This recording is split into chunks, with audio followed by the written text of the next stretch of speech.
Good morning. Welcome to Sobriety for Beginners because I know that I'm just a beginner in all this. It's another early morning discussion. It's 5:45 a.m. Woke up, just made my coffee, and I was sitting at my coffee machine, and I was like literally just thinking about what I had talked about yesterday with, being inside, being stir crazy, having a little bit of cabin fever.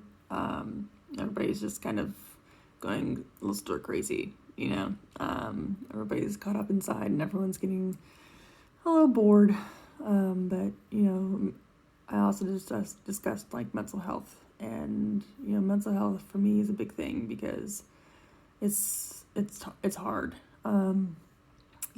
We've all been there. We've all had our good days and our bad days, and we've all had our good months and bad months, But I definitely just wanted to just talk about it because, mental health is a big thing nowadays, and some people kind of just, turn their nose up at it, and they just kind of scuff at it and think like it's a stigma, there's something.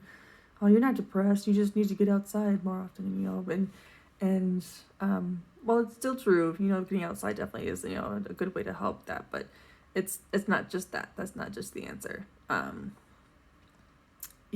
Myself, I definitely dealt with depression. After the birth of my second child, I had postpartum depression and didn't know it. And at that point in time, my job was I had to work retail sales, so I had to talk to people all day, and that was my job. And when I had my daughter, I had the baby blues, postpartum depression, didn't know it, and I was out of work for 12 weeks. And fortunately enough, my job allowed me to stay out of work for the full 3 months, and it was great. But when it was time to go back to work, I was like freaking out. Didn't know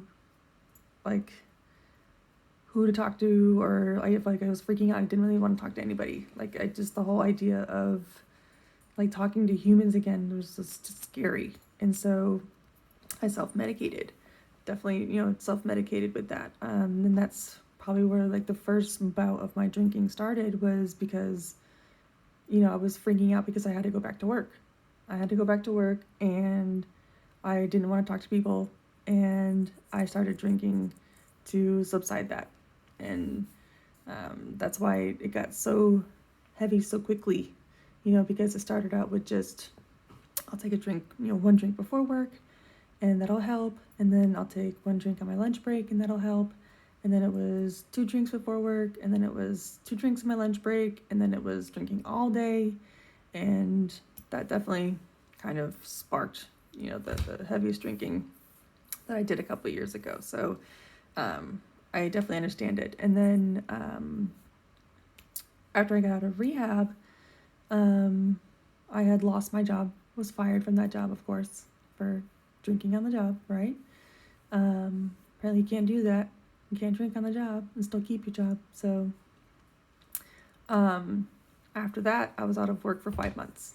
And I had just gotten out of rehab and immediately fired, and had marital issues, had financial issues, had family issues, was just starting my sobriety, was just trying to face life on life's terms, just trying to deal with life in general, after just getting out of rehab and getting fired, and I was out of work for 5 months. And so that was also a very depressing time. That was a hard time to deal with. I remember my mother-in-law came over to the house one day, and she was like, "Hey, you want to go out to Sam's Club?" And I was like, "No, I'm okay." And she's like, "Well, you've been cooped up in the house a couple days, you should probably get out, and you should probably, go do something." And I just started crying. No reason. I was like, "I don't want to go. I want to stay home."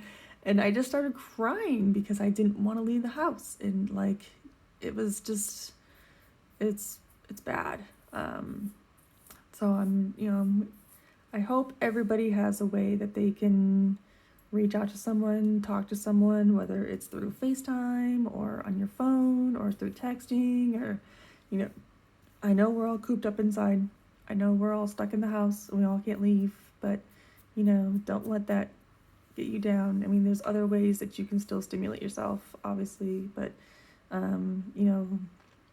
read a new book, get some new magazines, buy a new video game if you like video games, watch a new TV show on Netflix. There's plenty. Like I said, talk to family, talk to friends. You can still go outside, of course. You can go for a walk, you can go hiking, you can find something to do. Don't let this time of being stuck inside really kind of make your depression worse or really start to dampen yourself because mental health is a big thing. It's a big, big, big thing. And I hope everybody can recognize it and see it and, get the help that they need. So, just wanted to talk about my story a little bit this morning. Like I said, it's 5:45 a.m. Just made my coffee. Haven't even done my hair yet. Haven't even washed yesterday's makeup off yet. Don't judge me. I don't care. But I'm just, I hope everybody else has a good way to take care of themselves because, we're all in this together. You're not alone. You're not the only person in the world that deals with this. So get the help you need. Don't be afraid. There's no stigma. We're all human. We all have the same things. So, please reach out to someone. But I hope everybody else has a good day. And I will talk to you soon.